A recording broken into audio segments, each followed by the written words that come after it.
Buenas tardes, noches. En esta presentación explicaremos o explicaré los conceptos principales del capítulo 9 sobre procesos térmicos y tratamiento térmico de materiales metálicos. Em, yo, Daniel Zuluaga Angarita, em, explicaré cómo el tratamiento térmico es uno de los procesos más importantes en ingeniería de materiales. Em, entonces, ¿qué es? Como decimos, esto permite entonces modificar las propiedades mecánicas de un material sin cambiar su forma geométrica, es decir, mediante ciclos controlados de calentamiento y enfriamiento, podemos hacer que un metal sea más duro, más resistente, más dúctil o más fácil de maquinar. A lo largo de esta exposición veremos primero los procesos térmicos no endurecedores, luego los endurecedores em, y después principios generales de endurecimiento térmico, curvas y transformación martensítica, finalmente endurecimiento por precipitación. Entonces, bueno, veamos que en términos generales, este procesamiento térmico consiste en calentar y enfriar un material para modificar su microestructura y por consecuencia sus propiedades mecánicas. Entonces, esta estructura, esta microestructura entonces que podemos cambiar determina propiedades como dureza, resistencia, ductilidad, tenacidad, resistencia al desgaste, comportamiento frente a la fatiga. em, y entonces, frente a eso podemos decir y podemos definir que los procesos térmicos pueden definirse entonces en dos grandes grupos, los procesos no endurecedores y los procesos endurecedores. Entonces, veamos. Los procesos no endurecedores, entonces estos refieren a, digamos que un alivio térmico de esfuerzos residuales, por ejemplo, durante procesos de manufactura como ya sea el laminado, soldadura, doblado, maquinado o hasta forjado, se generan esfuerzos residuales dentro del material. Estos esfuerzos quedan atrapados internamente aun cuando no existe una carga externa aplicada. Entonces, el problema es que estos esfuerzos residuales pueden causar entonces deformaciones, agrietamientos, fallas prematuras. Em, entonces, para evitar eso, utilizamos un alivio térmico de esfuerzos. Este alivio térmico entonces consiste en calentar uniformemente el material a una temperatura menor que la de recristalización, mantenerlo cierto tiempo y después enfriarlo lentamente y de forma uniforme. Entonces el objetivo no es endurecer ni transformar fases, sino permitir que, como ya se ha mencionado, las dislocaciones internas se reacomoden y disminuyan la energía almacenada. Em, entonces, bueno, a nivel microscópico ocurre entonces recuperaciones estructurales como eh, eliminación de dislocaciones, alineación entonces de la microestructura, se forman hasta subgranos. em, entonces, finalmente decimos que esto reduce las tensiones internas sin modificar significativamente ya sea dureza o resistencia del material. Entonces, usualmente a mayor temperatura en estos procesos, el alivio ocurre más rápido. Em, Veamos entonces, uno de esos es el recocido. El recocido es entonces uno de los tratamientos térmicos más utilizados. Su objetivo principal es ablandar el material para facilitar procesos posteriores como maquinado, conformado, doblado, trabajo en frío. em, y el recocido entonces también mejora ductilidad y reduce fragilidad.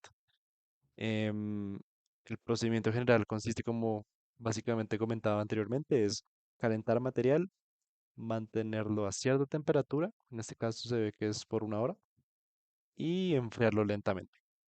Eh, en aceros existen tres tipos principales de recocido. El recocido subcrítico, que se utiliza por debajo de la temperatura crítica inferior, em, que es utilizado para aliviar esfuerzos, recuperar ductilidad.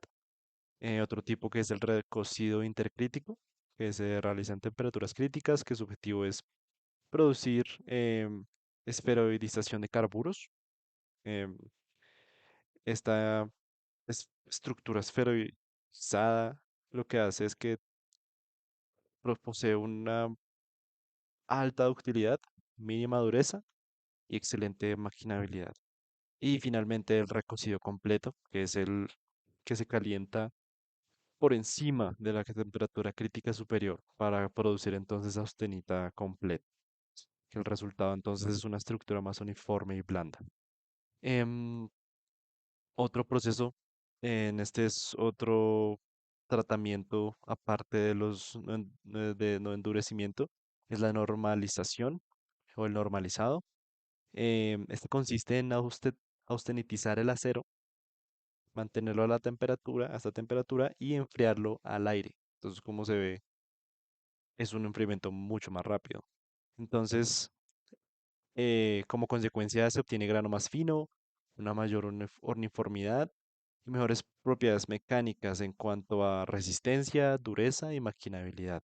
Em, y digamos, como les comentaba, también homogeneidad estructural. Entonces, también elimina estructuras no deseadas producidas durante fundición o laminado, por ejemplo, imperfecciones dentro de la estructura. Em, Cuando entonces el enfriamiento es más rápido, las láminas perlíticas son más finas y el material se vuelve más resistente y duro, que es lo que se busca entonces con el normalizado. Em, bueno, vemos que ahora principios generales del endurecimiento térmico existen tres etapas. Pasamos entonces, como les comentaba, a los tratamientos endurecedores. Entonces, muchas aleaciones metálicas pueden endurecerse mediante calentamiento y enfriamiento porque pues presentan solubilidad creciente del soluto a alta temperatura, posibilidad de mantener una solución sobresaturada mediante temple rápido y una formación de precipitados o fases que obstaculizan el movimiento de dislocaciones. Entonces, como les comentaba, el tratamiento térmico endurecedor normalmente tiene tres etapas. La primera etapa es un tratamiento de disolución, que la aleación se calienta hasta formar una fase, una sola fase homogénea. Aquí se disuelve el soluto dentro de la matriz. La segunda etapa, que es el temple, que es el material se enfría rápidamente, que el objetivo es congelar la estructura a alta temperatura. Y la tercera etapa es el envejecimiento o revenido, que después del temple se realiza un calentamiento controlado y aquí aparecen precipitados finos y fases de transición. Ahora vemos entonces las curvas en C, que es los diagramas como podemos ver gráficamente estos tratamientos. Em, entonces esto depende del tiempo y temperatura, como habíamos comentado. Por eso se utilizan diagramas llamados curvas en C o diagramas de transformación isotérmica. Estas curvas muestran entonces cuándo inicia una transformación, cuándo termina. Em, la forma en C aparece debido a la interacción entre la termodinámica y la difusión atómica. Entonces a temperaturas altas la difusión es rápida, pero la fuerza impulsora para transformar es pequeña. Y a temperaturas bajas existe gran fuerza impulsadora, pero la difusión es lenta.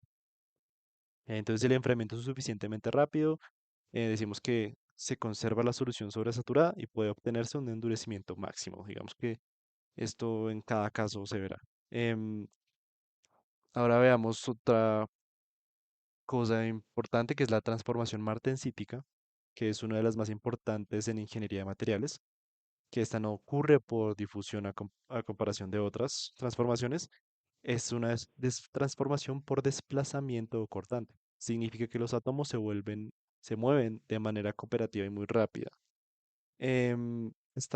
Pues, la estructura martensítica posee una estructura tetragonal centrada en el cuerpo, y esta estructura queda muy deformada debido al carbono atrapado en solución. Por eso la martensita entonces es extremadamente dura, muy resistente, pero también muy frágil. Eso es lo que les comentaba el carbono atrapado en solución, esta parte de acá.